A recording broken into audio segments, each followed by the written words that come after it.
Hello வணக்கம். இது உங்கள் சிவி ஜோன். ஸோ எல்லோரும் எப்படி இருக்கீங்க? இன்றைக்கி பார்த்தீங்கன்னா பயங்கரமான ஒரு சம்பவம் நடந்திருக்கு. ஸோ இப்போ பார்த்தீங்கன்னா கிட்டத்தட்ட 8,13,000 ரூபாய்க்கு வரைக்கும் வந்துட்டு நம்ம ஹவுஸ் மேட்ஸ்லாம் வந்து சேவ் பண்ணியிருக்காங்க, சம்பாரிச்சிருக்காங்க. அது ப்ளஸ் அதுக்கப்புறம் பார்த்தீங்கன்னா வாட்டர்மெலன் ஸ்டார் பண்ணுற விஷயங்கள் ரொம்ப, அதாவது ஒரு டைம் வந்துட்டு அவர் பண்ணுற விஷயங்கள் ஓகே அப்படின்னு தான் இருந்துச்சு. போக போக ரொம்ப எல்லை மீறி போயிட்டே இருக்குது. அது மட்டும் இல்லாமல் கானாவனத்துக்கு டைட்டில் கிடைக்குமா கிடைக்காதான்னு சொல்லிட்டு ஒரு பக்கம் வந்துட்டு போயிட்டு இருந்தாலும் கானாவனத்துக்கு மக்கள் சப்போர்ட் கூடிக்கிட்டே இருக்குது. எல்லாத்தையும் பார்க்கலாம். அதுக்கு முன்னாடி பார்க்குற எல்லாருமே நம்மளோட சேனலை சப்ஸ்கிரைப் பண்ணிட்டு பாருங்கள், லைக் பண்ணுங்கள், கமெண்ட் பண்ணுங்கள், ஷேர் பண்ணுங்கள். இப்போ வாங்க இந்த வீடியோக்குள்ளே போகலாம். ஸோ ஃபஸ்ட்டு பார்த்தீங்கன்னா இன்றைக்கி வந்துட்டு ஒரு சூப்பரான ஒரு டாஸ்க்கு அப்படின்னு சொல்லிட்டு இன்றைக்கி ஒரு டாஸ்க் கொடுத்துருந்தாங்க. அதில் வந்து ஃபஸ்ட்டு லெவல் முடித்தா 1 லட்சம், ரெண்டாவது லெவல் முடித்தா 2 லட்சம். ஸோ டோட்டலாக ரெண்டுத்தையும் முடிச்சிட்டாங்கன்னா 3 லட்ச ரூபா வந்து அந்த டாஸ்க்கில் கிடைக்கும். அதை வந்து இன்றைக்கி அவங்க பண்ணாங்க. என்னென்னா திடீர்னு வந்துட்டு பிக் பாஸ் உள்ளே கூப்பிட்டு எல்லாருக்கும் வந்துட்டு ஒரு விஷயத்தை வந்து மோட்டிவேட் பண்ணார். ஏன் அப்படின்னா ஃபினாலே வரதுக்கு இன்னும் ஒரு வாரம், அதான் இந்த வாரம் முடிஞ்சு அடுத்த வாரம் சொல்லிட்டாங்க இல்லையா. ஸோ அதனால் வந்து எல்லாம் வெயிட் பண்ணிகிட்டு இருக்கிற டைமில் வந்துட்டு இவங்க என்னன்னா வந்தவங்கெல்லாம் வந்து போட்டு அடின்னு அவங்களுடைய விஷயங்களை எடுத்து வைக்கிறவ, குறிப்பாக வந்துட்டு வியானா வந்தாலும் சரி, ரம்யா வந்தாலும் சரி, எல்லாருமே பேசவே சபரிலாம் அவ்வளோ சீக்கிரத்தில் வந்து இதுவாக மாட்டார். அவருக்கும் ஒரு மாதிரி ஆகுது.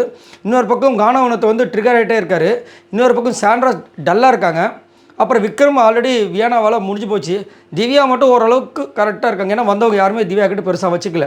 ஸோ இந்த மாதிரி இருந்தால் என்ன பண்ணுறாங்கன்னா கூப்பிட்டு வச்சு மோட்டிவேட் பண்ணுறாரு. ஏன் இந்த மாதிரி இருக்கீங்கன்னு சொல்லிட்டு கடைசியில் வந்துட்டு ஒரு டாஸ்க் கொடுக்குறாரு, சீக்ரெட் டாஸ்க். இந்த டாஸ்க்கை நீங்கள் முடிச்சிங்கன்னா 1 லட்ச ரூபா உங்களுக்கு வரும் அப்படின்ற மாதிரி சொல்லும்போது என்ன டாஸ்க் பார்த்தா கெமியோட என்ட்ரியை வச்சு அது ஒரு டாஸ்க்கை வைக்கிறாங்க. கெமி ஆனால் இன்றைக்கி நொந்துட்டாங்க பாவம். ஆனால் அவங்க தான் அந்த கரெக்டாக அந்த வேலையை செய்ய முடியும். அவ்வளோ நேரம் தாக்கும் பிடிக்க முடியும். மற்றவங்களாம் வந்து பெருசாக அந்த அதுவும் எங்கே போய் ஒளிஞ்சாங்கன்னு நீங்களே பார்த்துருப்பீங்க. அந்த தலா ரூமுக்கு பின்னாடி அந்த ஒரு கட்டில் இருக்கும், அந்த கட்டிலுக்கு பின்னாடி ஒளிஞ்சிட்டு இருந்தாங்க. இப்படியே இருக்கணும், அதெல்லாம் ரொம்ப கொடுமையாக இருக்கும். இதில் வேறு பாத்ரூம் வேறு வருதுன்னு சொல்லிட்டு அப்பப்போ வேறு வந்து பிக் பாஸ்கில் சொல்லிகிட்டே இருந்தாங்க. அதுக்கப்புறம் இந்த ஃபஸ்ட்டு ரவுண்டு முடிஞ்சிச்சு அப்படின்னு சொன்னதுக்கப்புறமா திரும்ப வந்து ஒரு பிளானை போட்டாங்க. ரெண்டாவது டாஸ்க்கு சொன்னதுக்கப்புறம் இந்த டாஸ்க்கை நீங்கள் முடிச்சிங்கன்னா 2 லட்ச ரூபா அப்படின்னு சொல்லும்போது ஒரு பிளானை போட்டு எல்லோரும் வெளியே அனுப்பும்போது நைஸாக போய்ட்டு ரெஸ்ட் ரூம் போய்ட்டு அதுக்கப்புறம் வந்தாங்க. அந்த ரெண்டாவது டாஸ்க்லேயும் பார்த்தீங்கன்னா பிரியாணி, சரிங்களா, பிரியாணியை வந்துட்டு 4 பேர் கொடுத்துருக்காங்க. 3 பேர் நீங்கள் சாப்பிடணும், அதுவும் வந்துட்டு கெமியோடு சேர்ந்து சாப்பிட்ணும். அதுவும் இவங்க யாருக்கும் தெரியாமல் சாப்பிட்ணுன்ற மாதிரி ஒரு டாஸ்க்கு, ரொம்ப கஷ்டமான ஒரு டாஸ்க்கு. இதெல்லாம் யாருமே எனக்கு தெரிஞ்சு பண்ணியிருக்க மாட்டாங்க. அந்த மாதிரி ஒரு டாஸ்க்கை கொடுத்து அதையும் வந்துட்டு அவங்க செஞ்சு முடித்தாங்க யாருக்கும் தெரியாமல். ஸோ அதுக்கப்புறமா அந்த விஷயத்தை அனௌன்ஸ் பண்ணி 3 லட்ச ரூபா வாங்கி இப்போ வந்துட்டு கெமி உள்ளே வந்தாச்சு. அந்த 3 லட்ச ரூபா ஆட் ஆகிடுச்சு. ஒரு பக்கம் செம்மையாக வந்து அது செம்மையாக போச்சு வச்சுக்கிங்களேன். எப்படியும் ஆட் பண்ணிட்டாங்க 8 லட்ச ரூபா. நேற்று ஆக்சுவலாக ஆட் பண்ண வேண்டியது, அது நேற்று ஆட் ஆகிருந்தால் இந்த விஷயம் வந்திருக்காதுன்னு நினைக்கிறேன். நேற்று வந்து கோட்டை விட்டாங்க. அதனால் சரி ஓகே நம்ம போடுவோம்னு சொல்லிட்டு இந்த மாதிரி ஒரு விஷயத்தை பண்ணியிருக்காங்க. அதுக்கப்புறம் பார்த்தீங்கன்னா தர்பீஸ் வந்ததுலேருந்து பார்த்தீங்கன்னா ஒரு சில விஷயங்கள் ஓகே. இந்த ரீல்ஸ் பண்ணுற விஷயங்கள் போக போக வந்து எப்படின்னா நம்மளுக்கு சலிப்பு தட்டி போச்சு. முன்னாடிலாம் அவர் பண்ணும்போது ஓகே இது ஏதோ பண்ண போகிறாரு அப்படின்னு இருந்துச்சு. போக போக இப்போ எப்படி ஆகிடுச்சுன்னா அவரோட விஷயங்கள் வந்து கொஞ்சம் எல்லை மீறி போகிற மாதிரி இருக்குது. அதே மாதிரி அதை பார்த்து நம்மளுக்கு ஒரு இரிட்டேட் இருக்கும். அது வந்து வினோத்துக்குமே அங்கே வந்து இரிட்டேட்டை கொடுக்குது, சரிங்களா. இருந்தாலும் நான் என்ன சொல்கிறேன்னா இப்போ வந்துட்டு அவர் இவ்வளோ தூரம் வந்துட்டார். எப்படி வந்தார் ஏதோ வந்தால் அதெல்லாம் இங்கே இப்போ பிரச்சனை கிடையாது. இவ்வளோ தூரம் வந்தாச்சு. இப்போ சரியான ஒரு வாய்ப்பு வெளியில் பரவலாக போயிட்டுருக்க விஷயமா இருந்தாலும் சரி, ஓட்ஸாக இருந்தாலும் சரி, யாருக்கு அதிகப்படியாக இருக்குது அப்படின்னா கண்டிப்பாக அது கானாவனத்துக்கு மட்டும்தான். அது மட்டும் இல்லாமல் இதுக்கு முன்னாடி கூட இவ்வளோ ஓட்டு வந்ததில்லை. இப்போ கமருதோட ஃபேன்ஸை வந்துட்டு அவருக்கு ஓட் பண்ண ஆரம்பிச்சிட்டாங்க எல்லாமே. இப்போ வந்துட்டு இது வந்து கானாவனத்துக்கு இந்த டைட்டில் கிடச்சா ஓகேங்க மற்றவங்களை விட அப்படின்ற மாதிரி ஒரு ஒர்த்தாக இருக்கும் அப்படின்னு சொல்கிற அளவுக்கு வந்திருக்கு. இந்த நேரத்தில் வந்துட்டு இவரும் ட்ரிகர் ஆகிறதுனால, அதுவும் இவர் ட்ரிகர் ஆகிறதுக்கு இவர் மட்டும் காரணம் கிடையாது. இந்த பிரவீன் இருக்கார் பாருங்க, அவரை நல்ல செவ்வனே பண்ணுறாரு.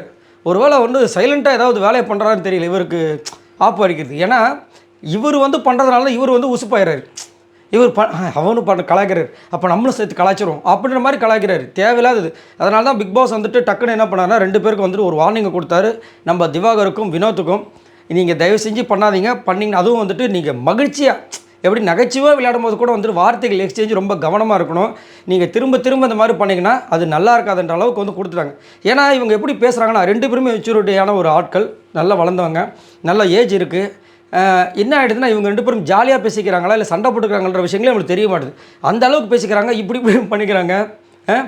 ஏன்னா இந்த டான்ஸ் எல்லாம் நாங்கள் வந்துட்டு இந்த கிரிக்கெட்டில் வின் பண்ணும்போது எந்த ஒரு டீம் தான் பண்ணுவாங்க, ஸ்னேக் டான்ஸ்ன்னு சொல்லிட்டு அந்த மாதிரி பண்ணிக்கிறாங்க.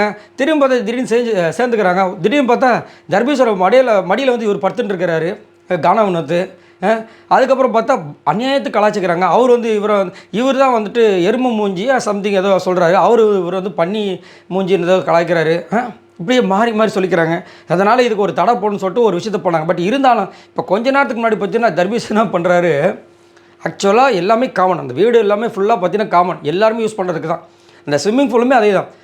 இவ்வளோ வாரங்களாக பார்த்தீங்கன்னா ஸ்விம்மிங் பூல் அவ்வளோ அழகாக வந்து யூஸ் பண்ணிகிட்டு இருக்காங்க. கானாவனத்தை வந்து சரி, முன்னாடி அமித் அதிகமாக யூஸ் பண்ணுவாங்க. இவர் சபரி வாரம் கரெக்டாக வெள்ளிக்கிழமை இறங்கிடுவாப்பில். இது மாதிரி நிறைய யூஸ் பண்ணிகிட்டு இருக்காங்க. அந்த தண்ணியை வந்து டெய்லியும் மாற்ற முடியும். இவர் என்ன டெய்லி மாற்றுறாங்கன்ற விஷயங்கள் நம்மளுக்கு தெரியாது. திடீர்னு தண்ணியை ஊற்றுவாங்க. இவரை போய் அங்கே போய் எல்லோரும் யூஸ் பண்ணுறது தெரிஞ்சு சொல்லிகிட்டு இருக்கும்போதே வந்துட்டு சோப்பு போட்டு 2 வாட்டி ஸ்டெப்பு போட்டார். சிம்புவோட போட்டேன் நான் இது போட்டுமா கலக்குவேன்னாரு. எப்பா நீ அங்கே கலக்குவேன் உந்த பார்த்து எங்களுக்கு கலக்குது, ஏன் தயவு செஞ்சு இப்படி பண்ணாரு அப்படின்ற மாதிரி இருக்குது. இதனால தான் நிறைய பேருக்கு இந்த சீசன் 9 வந்து நிறைய ஒரு பிடிப்பே இல்லாமல் போச்சு. இவங்க இன்னும் ஒரு சில பேர்லாம் பார்க்கும்போது நம்மளுக்கு இன்னுமே இரிட்டேட் தாங்க முடியல. நேற்றுலாம் பிரவீன் சொன்னது அதே தான். எப்படி அரோரா இவ்வளோ தூரம் வந்தாங்க? அவங்க கேட்குறது அது அவரோட வாய்ஸ் மட்டும் கிடையாது, நிறைய பேருக்கு இப்போ இருக்கிற மைண்ட் வாய்ஸு. எப்படி அரோரா இவ்வளோ தூரம் வந்தாங்க? அவங்க ஃப்ரெண்டே கேட்குறாங்க, ரொம்ப டீப் ஃப்ரெண்டாக இருக்க மத்தியில் ரியா அவங்க சொல்கிறாங்க எப்படி அரோரா வந்தாங்க இவ்வளோ தூரம். வெறும் அதுவும் கொஞ்சம் ஒரு 2-3 வாரத்துக்கு முன்னாடி இருந்து வந்துட்டு பாயிண்ட்டாக எடுத்து வச்சாங்க. அதுவும் யாருக்கு எதிராக? விஜய் பார்வதிக்கு எதிராக வச்சாங்க. அதுக்கப்புறமா ஒரு வாட்டி எஃப்ஜேக்கு எதிராக வச்சுருப்பாங்க. அது கூட திவ்யா எடுத்து கொடுத்ததை வச்சுருப்பாங்க. என்னத்தை அதனால தான் நிறைய பேருக்கு இன்னுமே ஒரு பிடிப்பு இல்லாமல் போயிடுச்சு. இப்பயும் புதுசாக வந்து ஒரு டேக் வேறு ட்ரெண்டிங்கில் போய்ட்டுருக்கு, நோ பாரு நோ பிக் பாஸ் அப்படின்ட்டு. அந்த அளவுக்கு வந்துட்டு பிக் பாஸை நிறைய பேர் வந்து பெருசாக பார்க்குறதே இல்லை. அவ்வளோ வருத்தமாக இருக்குது. இது ஒரு பக்கம் போயிட்டுருக்கு. ஆனால் வினோத் வந்து இதை வந்து ரொம்ப சீரியஸாக எடுத்துகிட்டு பண்ணணுன்றது தான் நம்மளோட கருத்து. ஏன்னா என்ன தான் ட்ரிகர் ஆனாலும் சரி, எவ்வளோ விஷயங்கள் வந்தாலும் சரி, நம்மளுக்கு இப்போ ஒரு ரூட் கிடச்சிருச்சு. அந்த ரூட்டை வந்துட்டு கரெக்டாக மிஸ் பண்ணாமல் கரெக்டாக எடுத்துகிட்டு போயிட்டாங்கன்னா கண்டிப்பாக வினோத் வந்து அடிச்சிருவாப்பில். ஏன்னா நம்மளுக்கு ஒரு பிடிப்பு இருக்குது. இப்போ விஜய் பார்வதி கம்பருது, அடுத்தது யார் அப்படின்னு பார்க்கும்போது இந்த இதில் வினோத் ஓகேப்பா அப்படின்ற மாதிரி தான் போயிட்டுருக்கு. ஸோ அதை வந்துட்டு மக்களோட ஆதரவோடு அவர் அதை எடுக்கணும். இவர் பாட்டு நடுவில் ஏதாவது தேவையில்லாமல் போயிட்டு தேவையில்லாம மாட்டிக்கிட்டேன். ஏன்னா இதில் என்னங்க வரப்போது அப்படி நினைக்கவே முடியாது. இந்த சீசன் என்னை பொறுத்த வரைக்கும் எப்போ வேணாலும் எது வேணாலும் நடக்கலாம். எக்ஸாம்பிளுக்கு போன வாரம் வந்து ரெட் கார்டு, சரிங்களா? அது ஒன்று. அடுத்தது பார்த்தீங்கன்னா இந்த டைட்டில் இந்த